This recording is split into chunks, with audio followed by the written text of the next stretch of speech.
Vamos falar agora sobre o principal risco encontrado em investimento.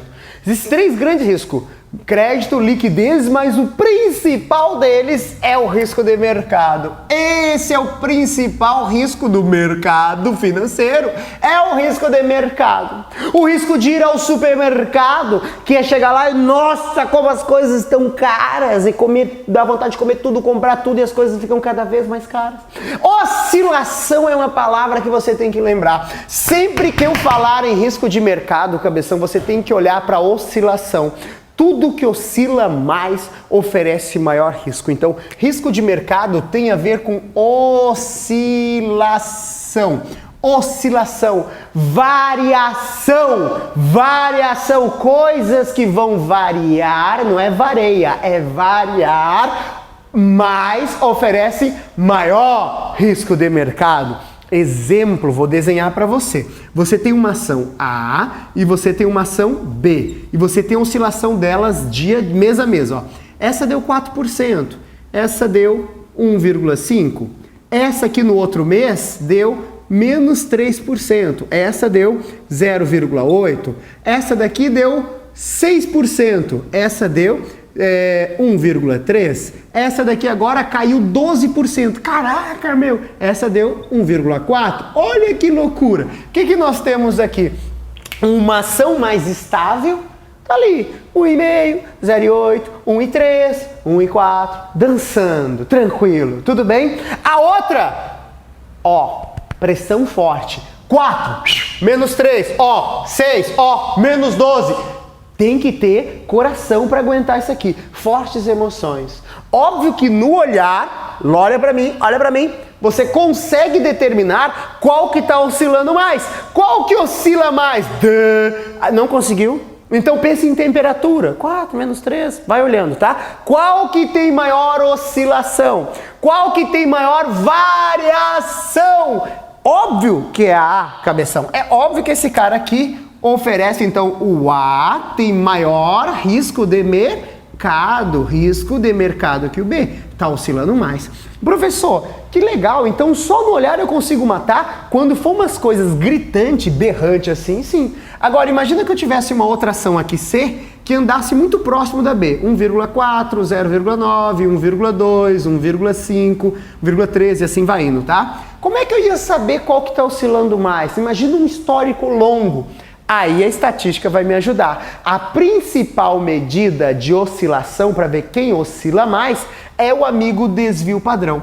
Então, o desvio padrão, que é a principal medida de risco, ele vai mensurar o quanto a coisa está oscilando. Lembrando que quanto maior for o desvio padrão, maior será o risco de mercado. Sempre, né? Então, se o desvio padrão, se eu tenho um fundo A que tem desvio padrão igual a 4% e um fundo B tem desvio padrão de 2%, e eu te perguntar, cabeção, qual que tem maior risco de mercado? Ah, professor, esse cara tá desviando mais, ele desvia 4%, então esse A tem maior risco de mercado do que o B. Muito lindo isso, tudo bem? Então, o desvio padrão é a principal medida de risco que vai captar toda e qualquer oscilação. Lembrando que uma oscilação de risco de mercado, ela pode ser ocasionada por dois fatores. Um problema que afeta todos os ativos do mercado, que é o risco sistemático, e um problema que afeta apenas esse ativo que você está nele, ou o setor desse ativo, um problema específico que quando não for do sistema, que é o não sistemático, certo? Sistemático afeta todos os ativos do sistema, não sistemático é específico, mas isso é um assunto para outra hora. Só lembre-se que mercado, estou falando de oscilação. Qual é a principal medida de risco? É o desvio padrão, tá? Também falamos como sinônimo de medida de risco para calcular o quanto as coisas oscilam, a variância. Por quê? Porque a variância, ela é, na verdade, a variância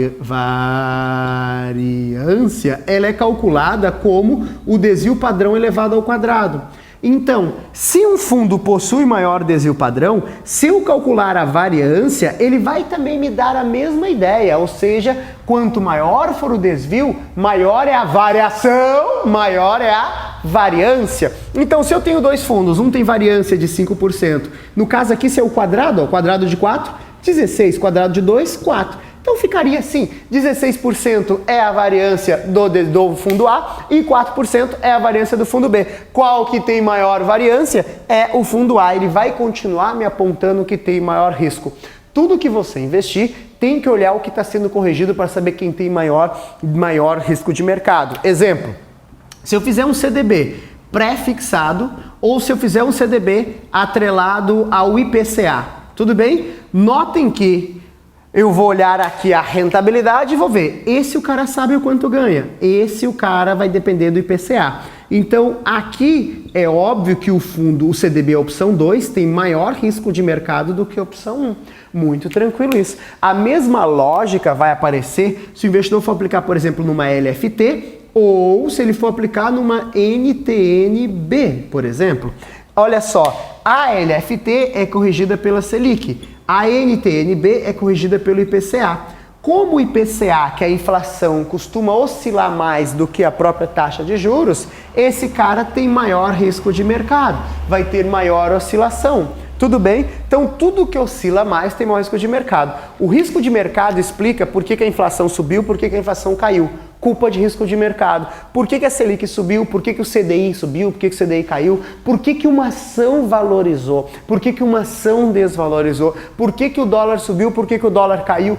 Todas as oscilações de preço, por que teu fundo está subindo mais, está caindo e tal, toda oscilação de preço eu estou falando em risco de mercado, que é o principal risco encontrado no sistema financeiro. Lembrando que a única maneira de diversificar, já respondi essa porra, cabeção, não fala coisa antes de pensar. A única maneira de reduzir o risco é diversificando a carteira. Quando eu não colocar todos os meus ovinhos numa única cesta, eu tenho chance de compensar perdas em determinado ativo com ganhos em outro ativo, que é reduzir o que nós chamamos de risco não sistemático, a ideia da diversificação. Então, risco de mercado, eu estou falando em oscilação. O que mede o risco de mercado? Principal, desvio padrão, mas também pode ser medido pela variância. Quanto maior, não importa se é o desvio padrão ou a variância, maior será o risco de mercado. O que o investidor busca? Minimizar esse risco. Tudo lindo? Maravilhoso? Ó, very importante entender bem o conceito do que é risco de mercado. Foi lindo, até o próximo vídeo.